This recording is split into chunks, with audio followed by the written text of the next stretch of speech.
Cheyne Rich. Buon pomeriggio, Cheyne. Thanks for coming on to Radio Italia Una Adelaide. Thank you, and thank you for having me here. Okay, so didn't say you've just newly the new member for Port Adelaide, because up till the end of the last Parliament, it was Susan Close that was the Deputy Premier representing of Port Adelaide. So congratulations for getting your first election into the state Parliament. Thank you, appreciate it.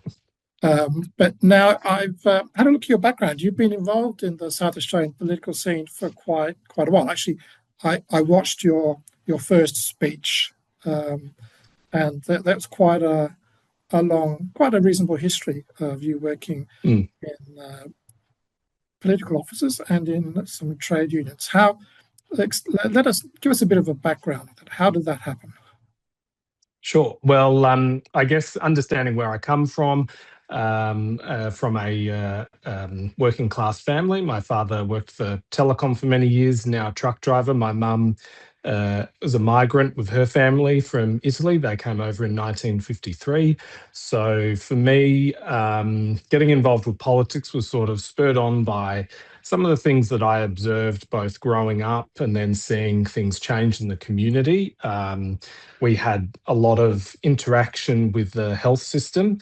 So particularly for my nonna and nonno, they spent a lot of time in hospital. They didn't have private health cover, so they were obviously in the public health system and relied on that. They also were very strong people that didn't want to go into an aged care setting. So that sort of meant that we were providing a lot of care, which was actually, it was a good thing for us because it helped us more than anything maintain that cultural connection. And then eventually at some stage, my nonna moved into our house after my nonno passed. That was sort of around the time that I was finishing up school, heading into university, working at a petrol station, and I sort of got more involved, volunteered on Tony Barker's campaign in Sturt in 2004. And then after that, things kept on growing. So I sort of volunteered a little bit more, got more engaged, worked for a member of parliament, eventually ended up working for Tony Piccolo up in Gawler. Learn a lot of things from him, and I know he's done a lot of good work for both the community in general, but also the Italian community in South Australia. And eventually, after spending 8 years at a trade union, joined the Premier's team when he was the leader of the opposition. And obviously the opportunity came up recently to put my hand up to represent the community. So it's one of the things that sort of spurred me on along the way is seeing how, particularly from my background, how multicultural communities need to have a voice in politics and in government. And so I've often worked with people to get that opportunity for multicultural communities to have a direct say, and also just to get information in their language, which is often a struggle from government agencies, government departments. So what sort of pushes me is making sure that people have an opportunity to have a say on how their community operates, how their government works for them, because at the end of the day, we're there to work for people.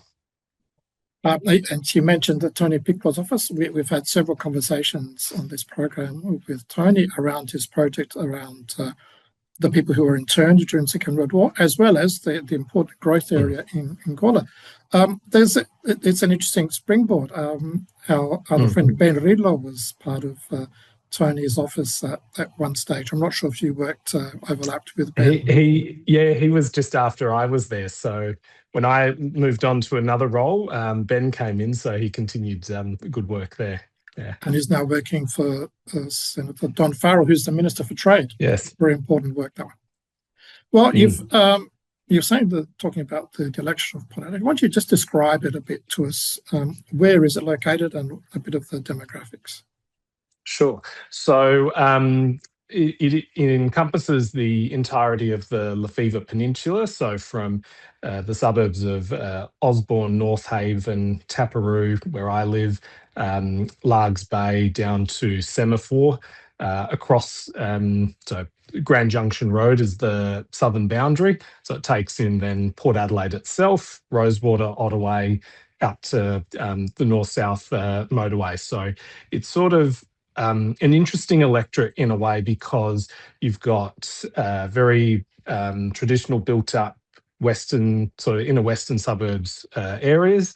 And then you've got some of those newer ones closer to manufacturing. The AUKUS submarine project is being built out there. We've got the port operating at the top of the peninsula. We've got a lot of big businesses that are doing some good work for South Australia. Like, it's always been the centre of the economy in many ways, and it's obviously with AUKUS will continue to be. Yep. And we've got, you know, some businesses that are doing things like making the pumps and the pipes that are being put into the ground up at Riverlea and across the northern suburbs to deliver water to the new residents that are moving in there. So it's sort of it's a home for many people, and it's also a workplace for even more. Like, it's a quite a diverse electorate. And we've also got some, you know, the coastline, the Port River, places like Biodiversity Park that are also quite important environmental features as well. So it's got quite a broad cross-section of, you know, interesting parts that make it up. I think you mentioned Roseworthy as well, so there's important agricultural connections up there. Yeah. So, yes, there's quite a variety of business and demographics in that area. Are you bringing particular topics of interest to what you think you might be doing in Parliament? Yeah, certainly one of the things that's quite topical at the moment is how we respond to the opportunities and the challenges that come with the AUKUS submarine project. So obviously we're looking at 4,000 workers working on just building the submarines. There's the sustainment work on the Collins-class submarines that's already happening. There's skills training that's going on. So we're going to have people learning the skills to then go over and build the submarines for a generation or two happening up here. Probably the kids that are going into the school, you know, at Ocean View College or down at Nazareth are going to be the builders that are actually going to be turning out the first submarines. So, like, when you think about it, there's just so much happening. And obviously down on a more local level, once you move past the skills training, it's also road management, because we're going to have a lot more cars coming up here. The port is going through an expansion at the moment to be able to get more of our state's products out to the world. So, you know, we've got ongoing issues we've got to manage, but certainly transport's a big one for me, which is why I want to see, you know, a little bit more work done to make sure the community sort of isn't left in a worse position on that.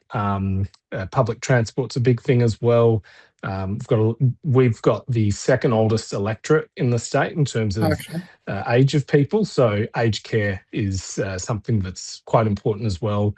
And the government's obviously got a policy to deliver 1,300 more beds across the state. So that and healthcare always comes up. It's they're things that I want to focus on, but also I've had a sort of personal experience with that allows me to sort of follow it up with a bit of passion as well.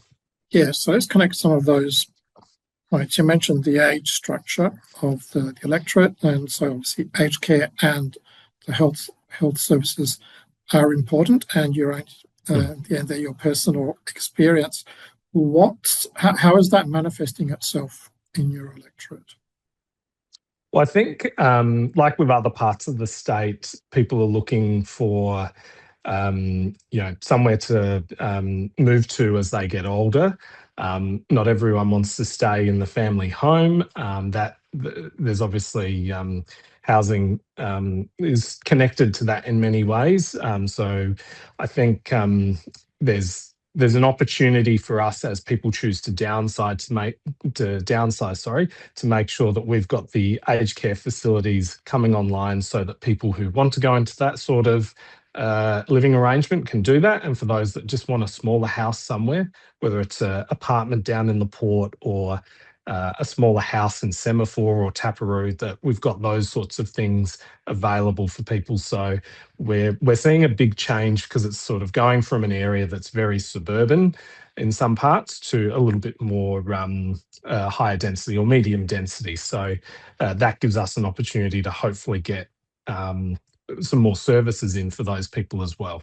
Yeah. And is that greater density happening sort of at a reasonable pace? I was just talking a few minutes ago to Louise Miller-Frost about the federal budget, and one of the big issues is housing and availability of housing. How is that evolving?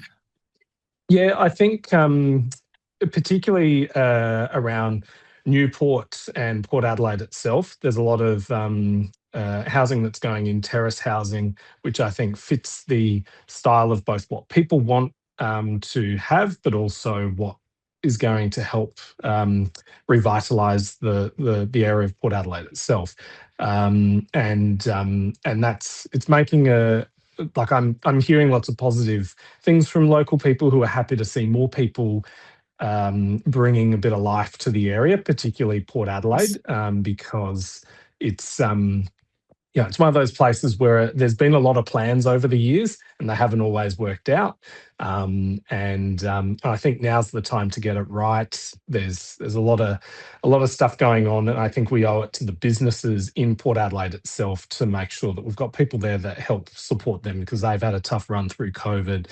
But we've got a lot of unique places. It's a very creative and artistic area as well. Semaphore Road, you can travel around there. There's a lot of it's got its own individual sort of style, which is different to Jetty Road, which is different to Grange, which is different to Brighton. And I think that's something that we just want to make sure that we keep that identity. And actually, as you were saying all those things, I was thinking about the local councils. Some of the councils up there are fairly active. How are you interacting with them? Yeah. Who do you cover? Do you cover Charles Sturt or Port Adelaide? So we're entirely within Port Adelaide Enfield and a little bit of Salisbury. I think I work well with Mayor Claire Bone. She also ran as a candidate during the election, but we spent a lot of time together at pre-poll and on election day. So about 10 hours standing up in the heat and the rain. And we were actually really lucky because whether it was us, the Liberal candidate, or One Nation, we all had a great time talking, and it allowed us to learn more about each other, why we were running, but also show people that you can disagree in politics but not hate each other. I think that's sort of something that's always good to have. So I do catch up with both Mayor Claire and local councils regularly to talk about local issues, because for a general member of public, they might not see a particular level of government as the one to go to, the correct one. They just go to someone, raise their concerns, and then we do what we can to help them. Yes, I always remember a few elections ago talking to Stephen Mulligan, and I asked him, what's the single most important thing that comes up? He says, on-street parking, and that's not a state government issue. Yeah. Now let's have a short break. Footpaths would be the ones that always comes up for me. Yeah. Let's now talk about this Italianness that you brought up a little bit, and I heard you mention in your first speech. So clearly, Rich is not an Italian name. Where does Rich come from? Yeah, so my dad is I guess, typical Irish Catholic family. He was one of 10 children, so he had a big family. I'm one of 3, so as we've sort of moved along, now I've got 2 kids. We're sort of having smaller and smaller families. But so Dad grew up in Moorabbin in Victoria. And then obviously, his sort of life brought him to South Australia, where my mum and her family came to. So was your dad born in Australia, or did he come out? Yeah, he was born in Australia. All of his brothers and sisters were as well. The spelling of my first name, which is often something that does get raised, is always a little perplexing, because both my brothers have very normal spelt names, Travis and Scott. But mine apparently, because my dad was a bit of a surfer, they liked the spelling of it. There was a surfer at the same time, the same spelling. I've met one other person with their name spelt Cheyne like that. So, yeah, No other sort of cultural reason. Okay, and so your dad came to South Australia, and that's where your mother's family was living here. Was she Yeah, also yeah. born in Australia? So she was born in Squillani in Italy. So she came across with her older brother, who he passed away in 1980. Yeah, they came through. Actually, arrived in Port Adelaide, like a lot of migrants did. So we've had that connection to the area for longer than I thought. But they came to South Australia in 1953. My mum and grandparents. So Squillani, I think, is provincial of Avellino, is it Benevento? Yes, Avellino, I'm pretty sure. Avellino. Yeah. And you said your mum and her brother, so they came out not part of the family, just the two of them.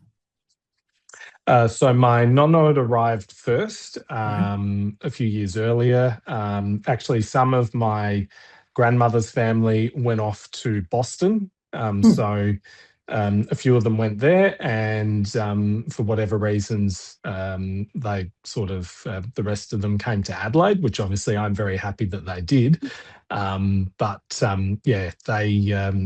my nonna's sister and I think great grandfather went to Boston, and so we've got a family connection over there in Watertown, where there's quite a strong Italian community as well. So yeah, we were lucky that they came here. They lived in Maylands for many years. They only had two homes in Adelaide, one around the corner in Ann Street, and then they moved to Bennett Street, where they sort of spent the vast majority of their life. Yeah. Okay, so, and I didn't ask if you wanted to do this interview in English or Italian. It's best to be in English. Okay, so do you Yeah. speak any of the language? I guess with the bilingual parents is a bit tricky. Yeah, it's look, it is probably one of the things that I do regret, that we didn't have a stronger connection through language. My grandparents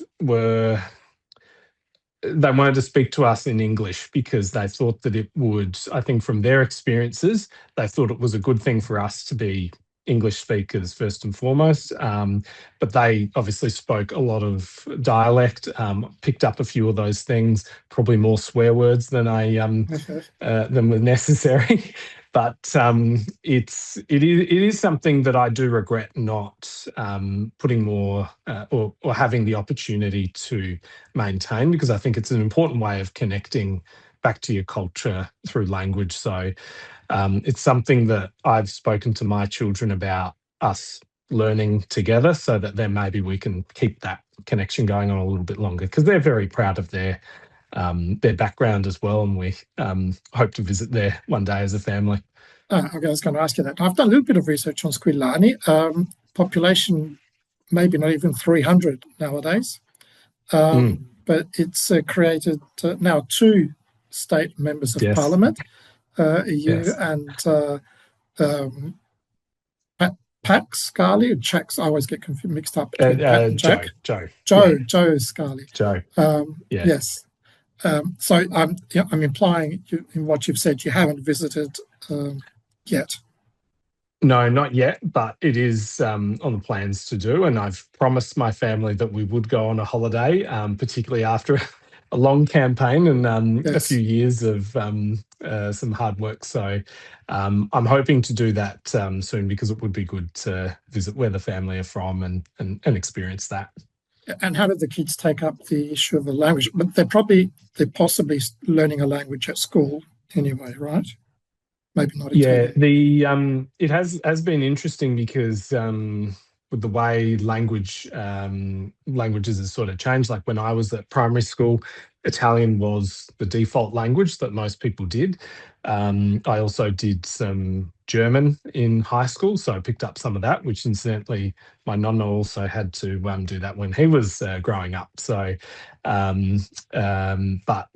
nowadays, Chinese or Mandarin seems to be quite big. Yes, and you've just frozen, so the connection might a bit skewy. Looks like we're back. Yes, We're back. Okay, well, and actually we'll have to go because we've got Andrew Kay in a couple of minutes for a quarterly regular appointment with him. Thank you very much. Now, this is the first of a regular series that is organised by the Office of the Minister for Multicultural Affairs.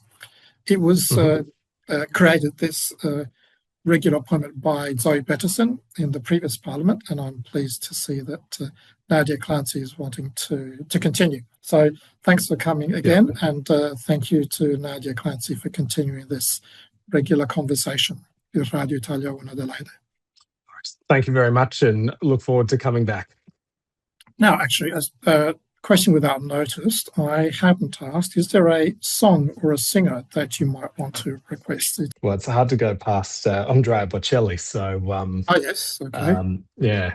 Ah, yes, Bocelli and Ed Sheeran, I reckon.